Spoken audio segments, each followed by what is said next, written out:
Hi everyone. In the last class, in the last session, we discussed on formation of negative sentences and interrogative sentences. So I have given a few examples. I think I have given 4 examples and asked you to make negative and interrogatives.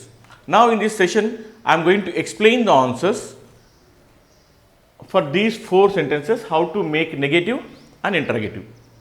Please verify your answers. First one is, they were working here. వారు ఇక్కడ పనిచేస్తున్నారు. ఈ sentence negative ఏ విధంగా చేయాలి, interrogative ఏ విధంగా చేయాలి ఆల్రెడీ మనం లాస్ట్ సెషన్లో చెప్పుకున్నాం. ఒక్కసారి ఇది కావాలంటే లాస్ట్ సెషన్లో మీరు వెళ్ళేసి అది చదువుకొని ఆ క్లాస్ విని వస్తే ఇది ఆన్సర్ చేయడం ఈజీ అవుతుంది మీకు. So they were working here, దీని నెగటివ్ ఏ విధంగా ఉంటుంది, ఇంటరాగేటివ్ ఏ విధంగా ఉంటుంది చూద్దాం. ఫస్ట్ నెగటివ్ ఏంటి, హెల్పింగ్ వర్క్ పక్కన నాట్ పెడితే నెగటివ్ అనుకున్నాం మనం, కనుక ఏమవుతుంది, they were not working here. And interrogative అవుతుంది, it becomes were they working here.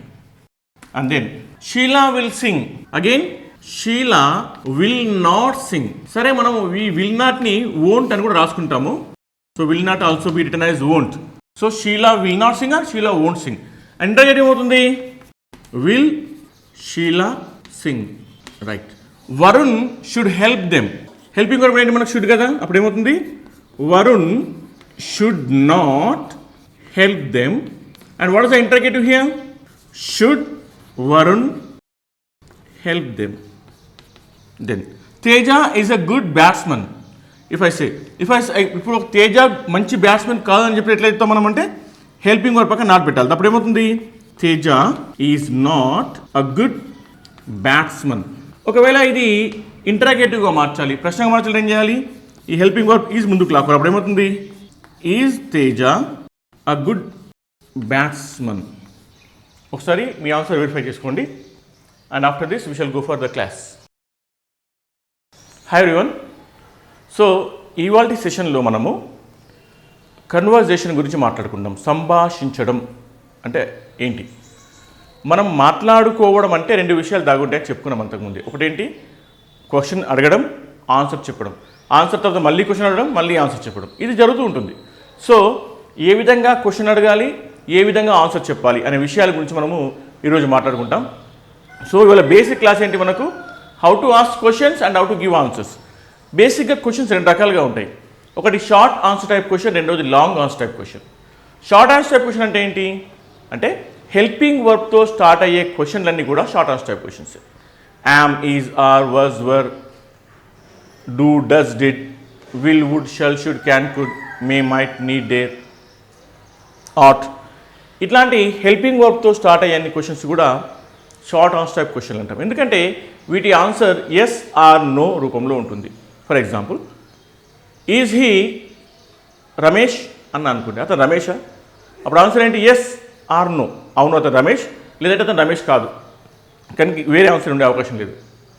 ఇప్పుడు లాంగ్ ఆన్సర్ టైప్ క్వశ్చన్ అంటే ఏంటి, ఏదైనా క్వశ్చనింగ్ ప్రొనౌన్ అంటే what, when, where, why, who, whom, whose, how, how many, how far, how long, how often, ఈ విధమైన WH ప్రొనౌన్తో వస్తే వాటిని మనము లాంగ్ ఆన్సర్ టైప్ క్వశ్చన్ అంటాం. ఎందుకంటే వీటికి ఆన్సర్ ఎస్ ఆర్ నో రూపంలో ఉండదు, దీని ఎక్స్ప్లెనేషన్ ఉంటుంది. For example, how can we control corona virus disease అన్నాం అనుకోండి, మనం కరోనా వైరస్ వ్యాధిని ఏ విధంగా అరికట్టగలం అన్నప్పుడు దానికి ఆన్సర్ ఎస్ ఆర్ నో రూపంలో ఉండదు, దానికి ఒక ఎక్స్ప్లెనేషన్ ఉంటుంది. ఏమేం చేయాలి, ఏమేం చేయకూడదు, ఏ విధంగా చేస్తే మనము ఆ కరోనా వైరస్ వ్యాధిని అరికట్టవచ్చు అండి. ఎప్పుడైతే WH ప్రొనౌన్తో స్టార్ట్ అవుతుందో, లాంగ్ ఆన్సర్ టైప్ క్వశ్చన్ అవుతుందో, దాని ఆన్సర్ పెద్దగా ఉంటుంది, దాని అందుకే మనం లాంగ్ ఆన్సర్ టైప్ క్వశ్చన్ అంటాం. ఎప్పుడైతే హెల్పింగ్ వర్బ్తో స్టార్ట్ అవుతుందో, అంటే helping verb do, does, did, is, am, ఆర్తో స్టార్ట్ అవుతుందో, దాని ఆన్సర్ ఎస్ ఆర్ నో రూపంలో ఉంటుంది. కనుక దాన్ని ఏమంటాం మనం, షార్ట్ ఆన్సర్ టైప్ క్వశ్చన్ అంటాం.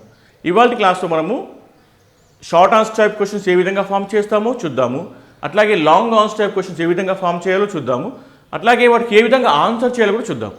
ఇవాళ క్లాస్లో ఆ విషయం చెప్పుకోబోతున్నాం. ఫస్ట్ ఇవాళ మనము how to ask questions and how to give answer చెప్పుకున్నాం కదా. ఇందులో ముఖ్యంగా షార్ట్ ఆన్సర్ టైప్ క్వశ్చన్ ఏ విధంగా చేయాలి, దానికి ఆన్సర్ ఏ విధంగా చేయాలనే విషయం చెప్పుకుందాం. ముందు చూద్దాం. ఇందాక మనము లాస్ట్ క్లాస్లో మనము క్వశ్చన్ ఏ విధంగా ఫామ్ చేయాలో చెప్పుకుందాం. మరొకసారి దాన్ని చూసి మనం బ్యాక్ వద్దాం. For example this is a class room అని మనం ఒక సెంటెన్స్ తీసుకున్నాం అనుకోండి. This is a class room, ఇది ఒక క్లాస్ రూమ్ అనే సెంటెన్స్ తీసుకున్నప్పుడు ఇది క్లాస్ రూమా అని అడగాలంటే ఏం చెప్పుకున్నాం మనము? ఈ హెల్పింగ్ వర్బ్ ముందుకు లాక్కోనుకున్నాం. అప్పుడు ఏమైంది?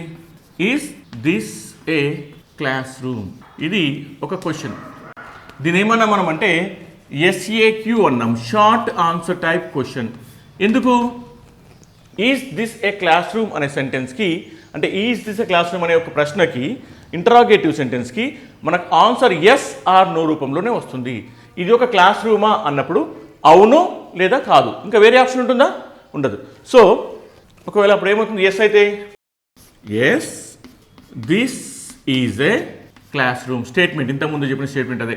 లేదు ఇది క్లాస్ రూమ్ కాదు అనుకున్నప్పుడు ఏం చేస్తాం మనము? No this is not a class room. ఈ విధంగా is this a class room? There are two options for answering, either yes or no. If your answer is yes, yes, this is a classroom. If your answer is no, no, this is not a classroom. But there is no third answer for this question. That's why it is called as short answer type question. Question అడిగినప్పుడు answer yes or no రూపంలో వస్తుందని short answer type question అడుగుతాం. So is this a class room అనే క్వశ్చన్కి answer ఏంటి? Either yes, this is a classroom, or no, this is not a classroom. Okay? Now look at the three interrogative sentences, and all the three are short answer type questions because they are started with the helping verbs. Look, so these are short answer type questions. Is he a teacher? If I ask a question, the answer is either yes or no. So if the answer is he a teacher? If it is yes, yes, he is a teacher.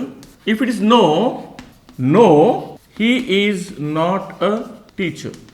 Again, are they working? వారు ఇక్కడ పనిచేస్తున్నారా? If it is yes, yes, they are working. No, they are not working. Is Ravali dancing? What is the answer? If it is yes, yes, Ravali is dancing, or no, Ravali is not dancing. So with this, I want to conclude this interrogative sentence, short answer type question. So whenever we ask a question with the helping, start with the helping verb, it is called as a short answer type question.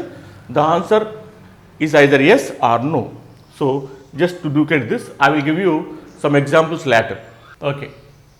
Now I will explain you on how to frame a long answer type question. Long answer type question ఏ విధంగా తయారు చేయాలో ఇప్పుడు చెప్పుకుందాం. Long answer type question చేయడానికి మనము questioning pronounce వాడతాం, వాటిని మనం డబ్ల్యూస్ ప్రొనౌన్స్ అంటాం. అవి చాలా రకాలుగా ఉంటాయి. అందులోంచి మనము రెగ్యులర్గా డే టు డే లైఫ్లో వాడే కొన్ని డబ్ల్యూస్ ప్రొనౌన్స్ మీకు ఎక్స్ప్లెయిన్ చేస్తాను. చూడండి, వాట్ ఏమిటి. So whenever we ask a question with what, we have to give answer in the form of name or a reason. When ఎప్పుడు, వెన్తో ఎప్పుడు క్వశ్చన్ స్టార్ట్ అయినా ఆన్సర్ ఎంత వస్తుంది? టైం వస్తుంది. వేర్ ఎక్కడ, ప్లేస్తో జవాబు చెప్తాం మనము.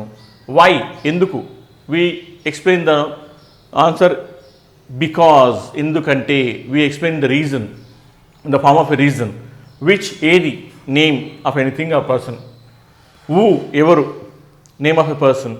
వూమ్ ఎవరిని, again name of a person. Whose ఎవరి యొక్క, again name of a person. How ఏ విధంగా, ఎలా, వీ ఎక్స్ప్లెయిన్. హౌ మెనీ ఎన్ని. So number we explain. How much ఎంత, quantity we explain. How far ఎంత దూరము, డిస్టెన్స్. ఇది కన్ఫ్యూజ్ అవుతుంది చాలామంది. హౌ ఫార్ డిస్టెన్స్ సూచిస్తుంది, హౌ లాంగ్ కాలం సూచిస్తుంది. చాలామంది లాంగ్ చూసేసరికి దూరం అనుకుంటారు, కాదు. హౌ లాంగ్ కాలాన్ని, ఎంత కాలంగా. How long have been waiting here అంటే మీరు ఇక్కడ ఎంతకాలంగా నిరీక్షిస్తున్నారని అర్థం. హౌ ఫార్ ఎంత దూరము. How far is Hyderabad from here అన్నామనుకోండి, ఇక్కడ నుండి హైదరాబాద్ ఎంత దూరము. సో దూరానికి హౌ ఫార్ వాడతాము, ఎంత కాలంగా అంటే హౌ లాంగ్ వాడతాము. అట్లాగే హౌ ఆఫెన్ ఎన్నిసార్లు. So number of times we have to give in the answer. So ఈ విధంగా డబ్ల్యూహెచ్ ప్రొనౌన్స్ ఇంకా చాలా ఉంటాయి. అందులో మనం రెగ్యులర్గా వాడుకునే కొన్ని డబ్ల్యూహెచ్ ప్రొనౌన్స్ ఇవి జాగ్రత్తగా కాపీ చేసుకోండి లేదా స్క్రీన్ షాట్ తీసుకోండి.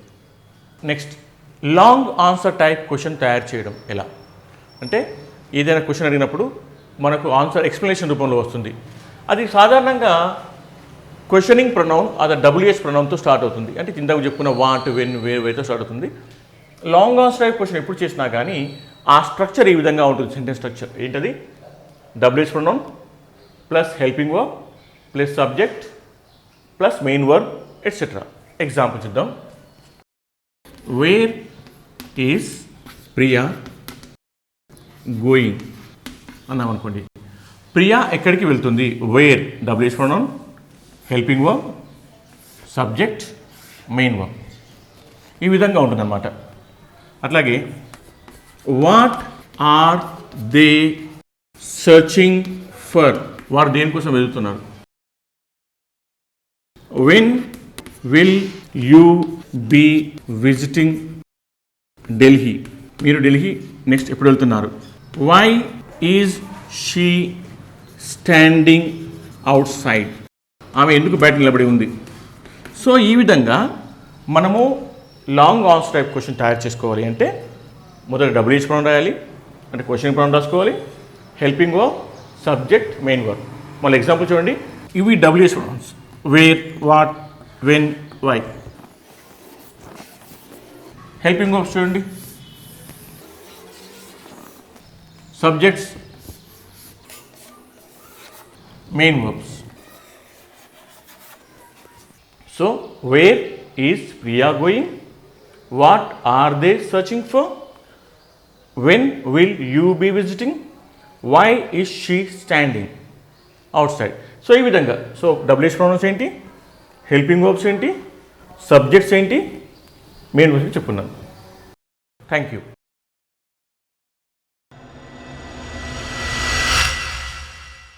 ఈ వీడియోని లైక్ చేయండి, షేర్ చేయండి, మా ఛానల్ని సబ్స్క్రైబ్ చేసుకోండి.